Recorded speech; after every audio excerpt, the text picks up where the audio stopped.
Today we're going to be talking about a little waltz by Bartolomé Calatayud. Like all waltzes, this is in 3/4 time, and very typical of waltz style, we've got a simple melody and accompaniment pattern. Your A finger is playing the top note in the melody. Sometimes we're going to be playing multiple melody notes in one bar. And most scores will indicate to alternate fingers in some way, whether it be A, M, I, A, or some variation on that.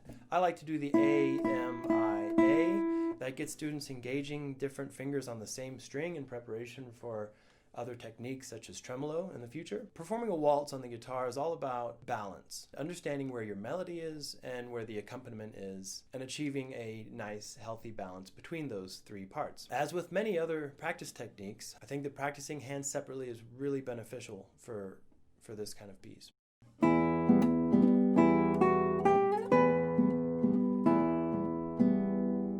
Okay, you might notice I'm doing something with those inner notes that isn't really written in the score. This is a articulation, sort of like short long. That shortened second beat gives us a little bit of lift that pushes the waltz forward. 1, 2, 3, 1, 2, 3, 1, 2. With the emphasis being on beat 1, of course. Practicing this right hand alone, you're going to want to use strict planting in the right hand, okay? That means when you have consecutive quarter notes, like in bar 2, they're going to sound staccato when you practice, okay? And that's good. Planting means placing the finger on the string before you actually have to play it. That helps us develop accuracy in the fingers, so we make less mistakes. Here again are the first 2 bars, right hand alone.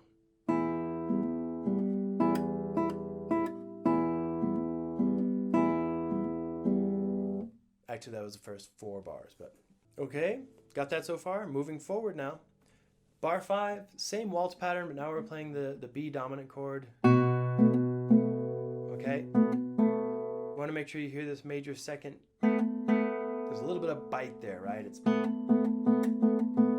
okay. Whenever you have a dissonant note combination like that, we want to make sure that we can hear those 2 notes really clearly so we get that dissonant effect.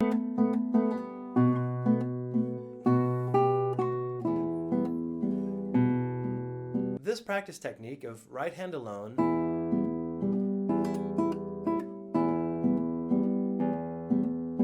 is really going to help you learn this piece. The entire first page is essentially the same pattern, just repeated with different left-hand harmonies. In measure 21, we move to the subdominant or A minor.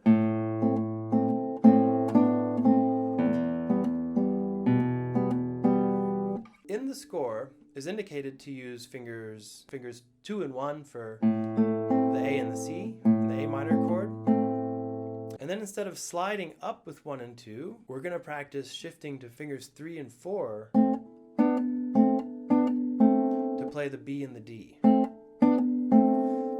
Now, this is intentional because that's not easy to do, and it's really good to practice that. In other situations, when you get into more advanced pieces, we're going to find ourselves having to engage fingers 3 and 4 against fingers 1 and 2 and all sorts of different combinations. So it's good to learn that technique early on.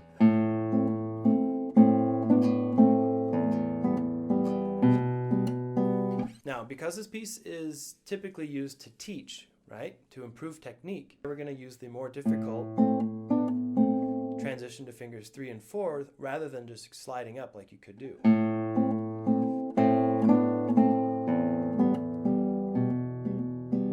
If I was, say, recording this piece, I would probably just slide up with 2 and 1. It's a bit safer. I'm probably going to make less mistakes doing that.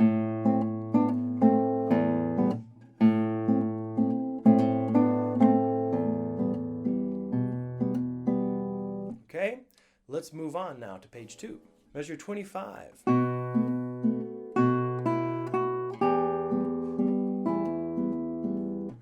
The right hand is the same, yet again. But instead of going,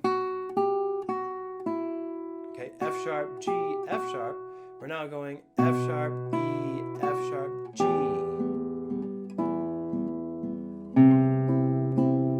starting in measure 29, we go into C major, and we have movement in the bass. Really cool bass line that returns us back to the main theme.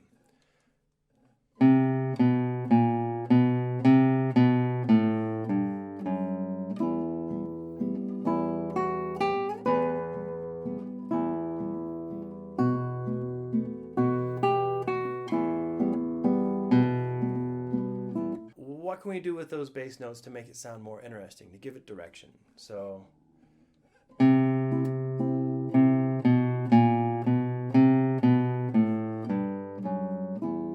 you'll notice the letters R-A-L-L beneath measure 31, beat 2. That stands for rallentando. That means to begin to slow down. We're not slowing down to a stop. We're just kind of slowing our pace. And then in measure 33, we're going to go a tempo again to bring back our main theme. Okay, bassline movement.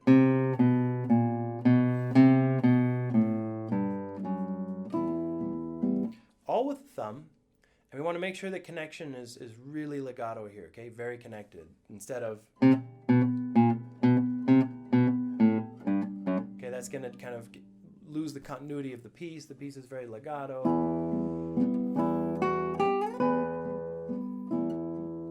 Okay, measure 33. A tempo again, so back as close as you can get to your original tempo.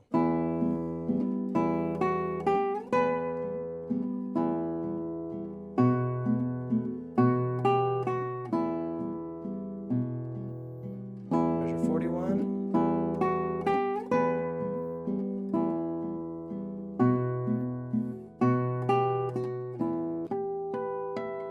There you go. Now the last two bars we have harmonics to close. Okay, use the fourth finger. Make sure your fourth finger is straight. Okay, place it across the 12th fret, the top 3 strings, strings 1, 2, and 3. Planting is essential. Got to do it. Okay, right hand planting will help you become accurate and stop making those pesky mistakes that drive you crazy. How many times have you tried to learn a piece or learned a piece and there's always that spot in the middle or wherever it might be where you screw it up every time? This is how you prevent that, okay? It's a combination of practicing extremely slow and with the fingers all planted, okay? Being very mindful of what you're doing. The slower we play, the more space there is between notes, right? And that allows us to process what we're doing, to think about what we're doing, to think about where we're gonna go next. What comes next? First finger, second finger. Here's how, if I were you, I would practice this part. Take that tempo knob and turn it close to 0.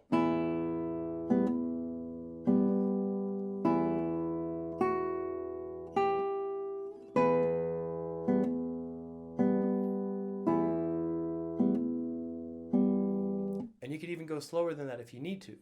The trick to practicing successfully is to go as slow as you need to go to play all the notes correctly. It's as simple as that. Easier said than done though, right? I know, folks, I know. Well, it's been real. Thanks again for hanging out, and join me again in the space between. We'll talk more about guitar technique, tricks, and how to become a better player. So thanks again. Have a great one.